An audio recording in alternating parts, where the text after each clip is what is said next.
Hey, welcome to another tutorial from AE Toots. My name is Peter Normandia from Pixel Mob. I'm here today also with Mitch Martinez of Stamp Hill Productions. And one of the things we wanted to talk about today was lighting. In production, the biggest thing that separates big budget productions from small budget productions is lighting equipment. And with just some basic stuff, you're able to really utilize and get a professional looking production, which gives you a lot more options when we get to post. So right now, let's switch it over to Mitch Martinez, who did his hair specifically for this tutorial. Thanks, Pete. What we're trying to do is get the best quality lighting for as little money as possible. So let's take a look around at the room.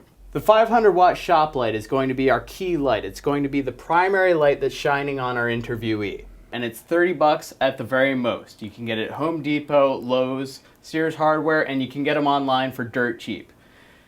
Next, we have our background light. It's just a simple shop light, aluminum reflector, clamp, porcelain bulb. We're using a household bulb that's only 100 watts and a quick, inexpensive gel. It's going to cost less than $5 each.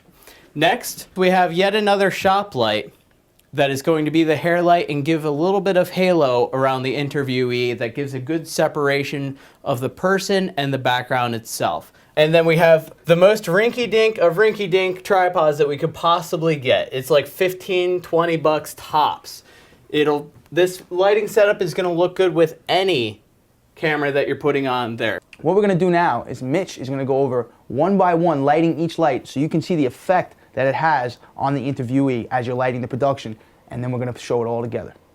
Our first light is the key light. We're using the 500 watt halogen work lights with a little bit of diffusion. What we're using to use it is parchment paper.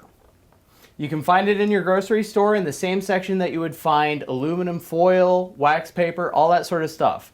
It's meant for baking so it resists heat and it can diffuse the light. Without it, your image can be a little bit harsher than you want it to be. So just by doing that, it can soften the image up just a hair, and that can be really good. Show the difference again, Mitch, one more time. So that's the harsh light, and again down, and that's with the diffusion. One more time, harsh light, and again down, and you can see how much nicer it is with the diffusion. Our next light is the background light. Again, we're using the 100 watt bulb in the $5 shop light and just a gel clipped on with a clothespin. Here's what it looks like without it. Here's what it looks like with it. It adds a little bit of color to spice up the background and make it look a little bit better. The last light that we're using today is a hair light.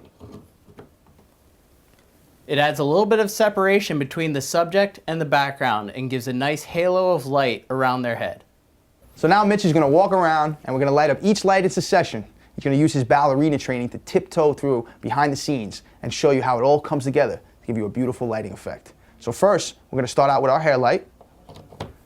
Gives it a nice little glow, makes me look like an angel.